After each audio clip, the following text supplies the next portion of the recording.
Hoje nós teremos então o Dr. João Manuel Rossi nos falando sobre prevenção e tratamento da doença vascular do enxerto no pós-transplante cardíaco. E eu começo perguntando, por que o transplante não dura para sempre? Essa é a pergunta que a gente sempre faz para os nossos residentes. Se nós escolhemos o doador, nós escolhemos a imunossupressão, por que esses pacientes então não duram para sempre? E a resposta está justamente aqui.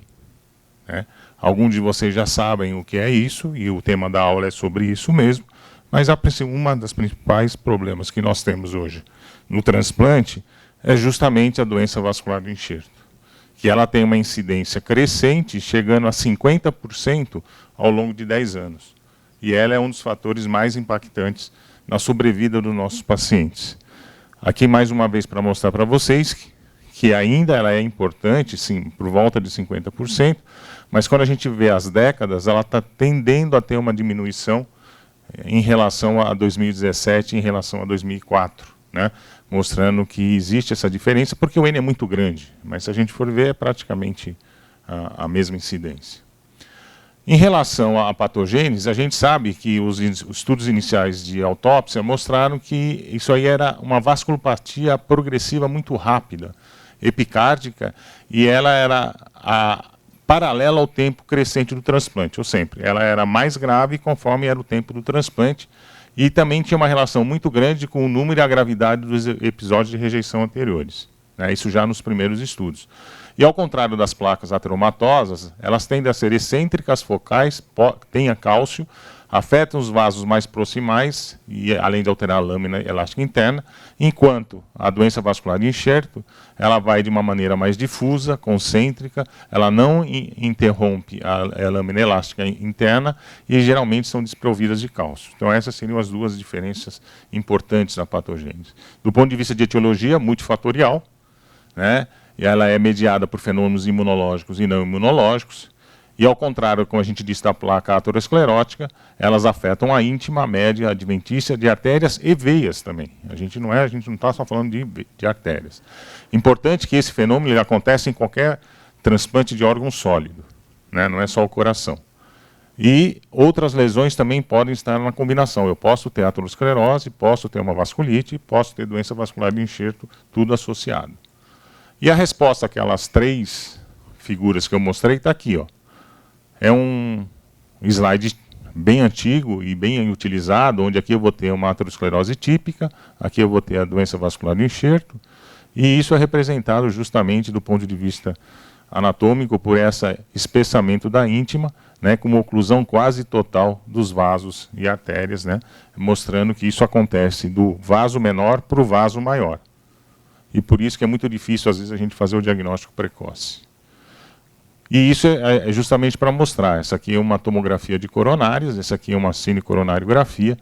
Percebam que aqui eu já começo a ver cálcio nessas situações, e aqui eu tenho uma placa mista. Aqui eu consigo ver apenas o lúmen das coronárias, mas eu não consigo determinar se tem cálcio, muito cálcio, ou se essa aqui é uma placa mista.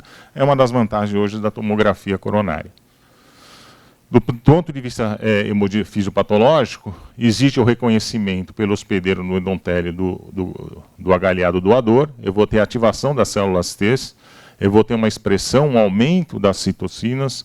Isso vai ativar o endotélio com uma proliferação do músculo liso vascular, deposição na matriz extracelular, levando então ao espessamento e vasculopatia da íntima, epicárdica ou medial da microvasculatura.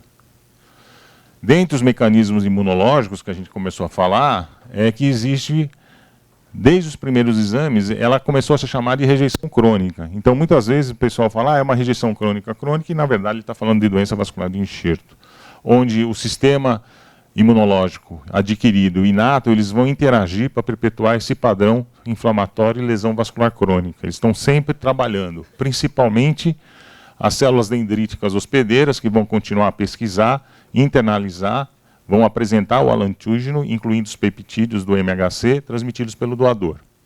As células endoteliais vão então mostrar essas moléculas estranhas de antígeno leucocitário e os coestimuladores. Com isso, eu vou ter então a ativação da célula T hospedeira, que vai liberar as citocinas pró-inflamatórias, todas as interleucinas, o fator de necrose tumoral alfa, entre outros. E isso vai aumentar também as moléculas de adesão, como o ICAM, o VCAM1 e a P-selectina. Então, existe um processo inflamatório muito grande. Esses macrófagos vão ser recrutados pelo endotélio inflamado, vai perpetuar ainda mais a cascata pró-inflamatória e pró-fibrótica, que vai levar finalmente à migração e proliferação da musculatura lisa da íntima, com exagerada resposta fibroproliferativa. Uma coisa que também a gente tem é que não só isso, né? Alguns fatores clínicos vão identificar os fatores de risco para a progressão da doença vascular de enxerto. A maior número de incompatibilidades nos antígenos HLA também tem, como já foi dito anteriormente na aula. A correspondência do HLA-D é um forte e importante. Infelizmente, aqui a gente não tem no nosso meio de uso contínuo. Episódios anteriores de rejeição, e principalmente a rejeição mediada por anticorpos, tem uma forte associação à incidência da doença vascular de enxerto. Um estudo mostrou os complementos, né, o CD3, como em amostra de biópsia, prediz o início da doença vascular de enxerto. E, finalmente, o surgimento de anticorpos específicos para doador, no pós-transplante em particular, do tipo 2, também está associado à doença vascular de enxerto e piores resultados. E os não imunológicos, né, não dá para a gente caracterizar apenas como uma resposta imunológica. Por quê? A gente sabe que os fatores de risco cardiovasculares tradicionais a gente conhece bem como aterogênicos. Eles vão gerar inflamação endotelial, que é um dos principais contribuintes para a aterogênese. E a coronária do coração transplantado, elas não estão isentas dos fatores de riscos que os imunossupressores vão causar, levando então ao aumento na chance desse paciente ter aterosclerose, que seria a tolerância à glicose, hipertensão arterial, dislipidemia, obesidade, insuficiência renal. Eles todos vão estar associados ao desenvolvimento da doença vascular de enxerto. Citomegalovírus, como foi dito na aula anterior, é um bicho desgraçado, é o que eu posso falar. Dá trabalho, é um negócio complicado. E no coração, ele dá muita doença vascular de enxerto, se a gente não souber controlar esse paciente, né? E isso aí vai levar, mais uma vez, à ativação endotelial, com aumento das moléculas de adesão, quimiocinas, fatores de crescimento vascular e moléculas trombogênicas, que vai resultar na ativação da imunidade adaptativa inata, aumentando o ciclo e fechando esse ciclo imunológico. Outros fatores, doadores mais velhos, acima de 50 anos, tem uma maior prevalência dos fatores de riscos tradicionais, maior risco de doença vascular de enxerto em comparação com os corações mais jovens. O processo do transplante também, ele é cheio de problema. Ele vai causar uma sequela de vários danos nos tecidos, e isso vai tornar o meu endotélio mais vulnerável a esse cenário, né? A morte cerebral, como foi dita pela doutora Fabiana, também vai levar a uma ativação importante neuromoral. E durante a captação e implante dos órgãos, esse endotélio vai sofrer uma lesão da isquemia e reperfusão e do aumento do estresse oxidativo, com liberação principalmente dos receptores Toll-like, o número 4, e isso vai fazer o quê? Que eu levo mais uma vez a ativação do sistema imunológico adaptativo. Além da gente usar imunossupressor, fazer todo o controle, é essencial a importância do controle desses fatores de risco cardiometabólicos durante a cada visita do paciente transplantado. É muito comum o paciente ter lá um IMC de 25 e ele chega depois de 3, 4 meses já com IMC de 28, depois 30, né? Diabetes compensado, essa coisa toda. Então, se a gente fosse mais ou menos resumir, fatores não imunológicos, idade do doador acima de 50 anos, preservação dos órgãos, injúria de reperfusão, receptores de miocardiopatia isquêmica, diabetes, hipertensão, IMC, dislipêmico, tabagista, morte cerebral e infecção por CMV, vai levar à ativação das células T, aumento das células inflamatórias e MHC2. Dos imunológicos, número total de incompatibilidade HLA, incompatibilidade doador-receptor, presença de DSA, que é específico do doador, número e duração das rejeições e as rejeições mediadas por anticorpo, quimiotaxia dos monócitos e invasão da íntima, vai haver um descontrole na resposta fibroproliferativa, aumento do estresse oxidativo, vai ter o tipo de apresentação de HLA, aumento das moléculas de adesão, principalmente o VCAM1 e a P-selectina, deposição de C3D e a disfunção do venós também, levando tudo isso a um processo de proliferação. Outra forma de a gente analisar São os fatores de riscos clássicos: hipertensão, diabetes, dislipidemia, idade avançada, tabagismo, sexo, obesidade, doença arterial coronária. E os fatores de risco ao transplante: infecção por CMV, morte cerebral do doador, preservação do coração, lesão por isquemia e reperfusão, incompatibilidade HLA, rejeição, imunossupressão e os números de rejeições. Assim como tudo no transplante, a gente tenta classificar. Existe a classificação da International Society desde 2010, onde ele vai mostrar os critérios angiográficos da gravidade, né, da doença vascular de enxerto. CAV0, não tem uma estenose detectável. CAV1, coronária esquerda com lesão menor que 50%. CAV2, vai aparecer um vaso primário além da coronária esquerda. E o CAV3 é coronária esquerda acima de 50 ou 2 vasos primários acima de 70, e aí vai descrevendo os problemas angiográficos. Esse é um trabalho recentemente publicado mostrando que a doença vascular de enxerto ela vai aumentando de prevalência conforme os anos. Olha só que interessante, com 20 anos eu vou ter mais de 55, quase 60% de CAV1, CAV2 e CAV3. Enquanto que no primeiro ano, praticamente é meu CAV0, mostrando realmente que a prevalência aumenta conforme o tempo. Outra coisa muito interessante é em relação aos pacientes que estão livres do retransplante, o CAV2, o 2 ou 3, tem uma diferença significativa em relação ao CAV0 e CAV1, mostrando que esses pacientes precisam ser tratados e, se possível, fazer a profilaxia. Esses pacientes devem ser feitas avaliações seriadas, porque muitas vezes o processo da vasculopatia é silenciosa, esse paciente é denervado, ele não vai ter dor, muitas vezes, né, ele vai ter outros sintomas que não seja a dor. As constelações dos sintomas podem incluir dor no peito, dispneia, arritmia, sintoma de insuficiência cardíaca ou até morte súbita. A vasculopatia avançada ela é como padrão restritivo, principalmente no eco, então quando ela está muito avançada por uma questão isquêmica, ela tem um padrão restritivo. E a gente, por causa dessa dificuldade dos exames invasivos, o uso de técnicas de imagem não invasivas vem ganhando cada vez mais papel nos últimos anos. Em termos de diagnóstico, a angiografia é a modalidade recomendada para a International Society, ela é prognóstica, ela é invasiva, ela fornece informação apenas da patência luminal e ela não avalia o espessamento da parede. O ECSTRESS, ele é não invasivo, tem um papel prognóstico e um valor preditivo negativo muito interessante. Ele vai necessitar de um estresse farmacológico, já que esse paciente tem uma menor resposta ao exercício, ele é sempre taquicárdico, então ele dificilmente vai aumentar essa frequência, e tem uma sensibilidade moderada para a detecção da CAV e angiograficamente significativa, né, nesses casos. A tomografia coronária tem uma resolução espacial, essa aqui é a ótica, desculpa, tem uma resolução espacial muito alta para detectar o espessamento, em torno de 10 micro. É uma modalidade experimental, incerto se o benefício em relação ao IVUS. O IVUS, antigamente considerado o padrão ouro, ele identifica lesões angiográficas silenciosas, dá espessamento da íntima, acima de 0,5, tem uma correlação no primeiro ano associada a eventos adversos. O SPECT e o PET, imagem de reperfusão não invasiva, ela também tem a capacidade de excluir os pacientes que têm um CAV significativo, preditivo de resultados adversos e disponível apenas em centros de alto volume, que é uma limitação. E a tomo de coronária, lá no Instituto, a gente tem usado cada vez mais a angiotomo. Ela detecta lesões até 50% ou mais dos segmentos em relação a anjo. É muito preciso para detectar as regularidades luminais, e a ausência da doença vascular de enxerto pela tomo está associada com bons resultados em 5 anos. Em relação à prevenção e tratamento, aspirina, a doutora Silvia, na primeira diretriz de transplante, quando eu falei que no Dante a gente dava aspirina, ela levantou: mas vocês dão aspirina lá no Dante para transplante? Eu falei: dou. E de onde você tirou essa história? Bom, na época, há uns 2 anos atrás, né, doutora Silvia, a gente falava que era pelos riscos da aterosclerose. Mas hoje a gente tem alguns estudos mostrando que foi uma menor taxa de doença vascular de enxerto moderada grave em 5 anos, olha só a diferença de 95 contra 76, e também tem um outro estudo mostrando que a utilização de aspirina reduziu a doença vascular de enxerto em 6 vezes.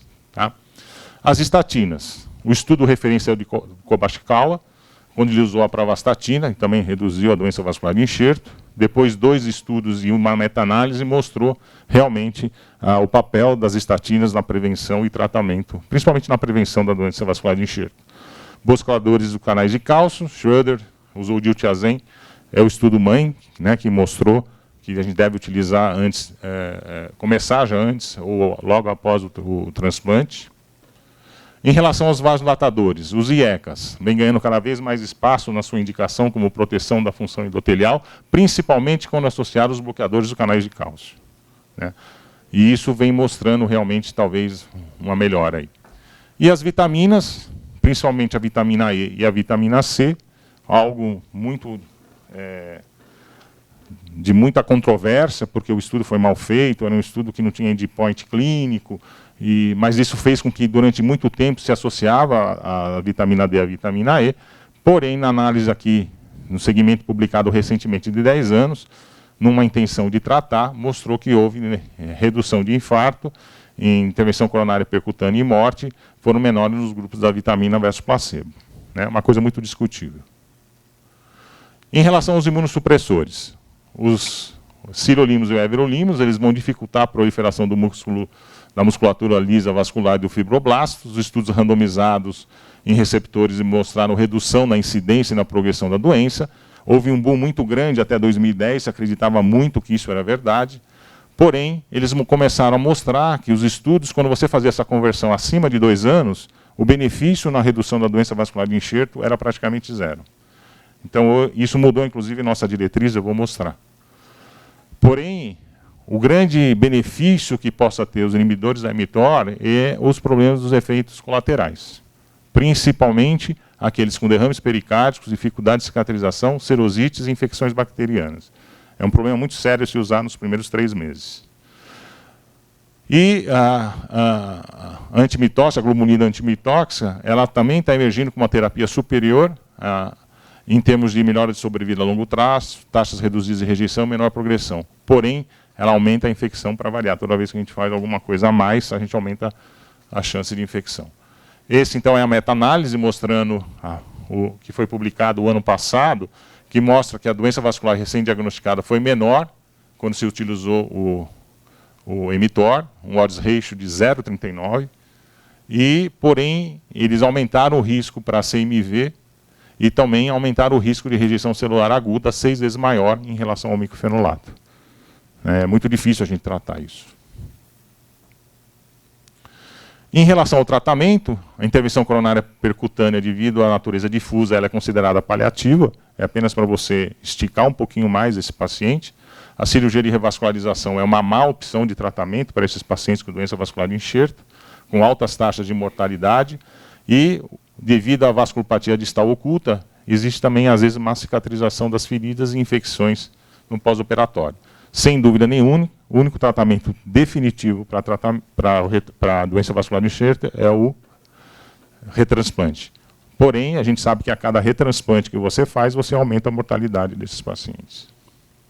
Em relação ao prognóstico, favorável quando é início tardio da doença vascular de enxerto, ele é reservado quando existe já uma estenose, com especialmente intimal mínimo no ultrassom vascular acima de 0,5 e um eco de estresse com dobutamina anormal já no primeiro ano, né, mostrando que esses pacientes têm mau prognóstico. A nossa diretriz manda classe 2A, associação de inibidor de calcineurina em dose reduzida, visando a redução da doença vascular de enxerto. Ela tenta colocar tudo isso que eu falei para vocês, eu não vou ler, mas ela está lá na diretriz, como é que eu faço a avaliação, o que está ligado à patologia e qual o tratamento que a gente vai ter que fazer. De forma resumida, no manuseio pré-operatório, a preservação do órgão, a redução do tempo de isquemia, a indução não deve ser feita se possível, estatina, aspirina, vitamina E e C, é o que eu interrogo, profilaxia para CMV, bloqueadores de canais de cálcio ou IECA para tratamento da hipertensão. A vigilância, eles recomendam IVOS 4 a 6 semanas e depois do primeiro ano é discutível. Angiografia anual nos primeiros 5 anos, após 5 anos, se não houver doença vascular de enxerto. E monitorar DSA, rejeição, hemoglobina glicada, dislipidemia, IMC, hipertensão, tabagismo. Os fatores que a gente poderia tentar utilizar, o mTOR seria a progressão do espessamento de íntima em qualquer exame, doença vascular angiográfica, infecção por CMV, trocar os inibidores de calcineurina por Emitor, e aqui a gente vai ter as doses, e cuidado pelo risco elevado de rejeição, sensibilização, raça afro-americana, idade menor que 65 anos, e monitorar os efeitos adversos, como fadiga, úlceras, edema, doença tromboembólica, proteinúria, infecções fúngicas, citopenias e pneumonites, que a gente tem até o pulmão dos everolimus. E a resposta é: o transplante do coração tem futuro? A gente sabe que a doença vascular do enxerto vai ser a inimiga duradoura do transplante do coração. Nós precisamos de estudos mecanísticos mais detalhados para identificar quais gatilhos aumentam essa cascata inflamatória e que vai levar ao desenvolvimento dessa vasculopatia difusa. Vamos necessitar urgente de biomarcadores não invasivos para diagnóstico. Os micros RNAs estão começando a aparecer na determinação para esse tipo. A minha tese, na verdade, meu trabalho de pós-graduação, de pós-doc, que parou um pouquinho agora, eu vou pegar pacientes que estão há mais de 20 anos, sobreviventes, vou fazer o mapeamento genético de todos eles e vou comparar com um familiar, para ver por que esses pacientes sobrevivem há 20 anos e não tem nada, né? E, apesar de tudo, ainda é um caminho longo, mas empolgante, que poderá aumentar a vida útil e a qualidade da vida dos receptores de transplante cardíaco. É isso aí.